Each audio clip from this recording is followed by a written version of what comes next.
Good morning guys. So ito yung sample ng manok na nadapuan ng kuraysa. So namamaga yung mukha at ang mata. So itong manok na ito guys ay recovered na from kuraysa. Nangingitlog na din ito siya.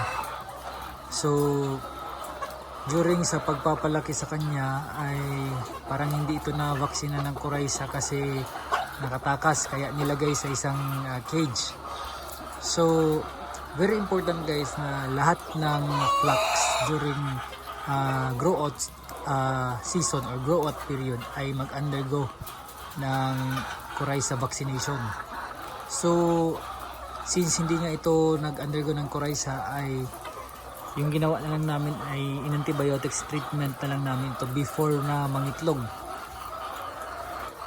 So as you can see, pula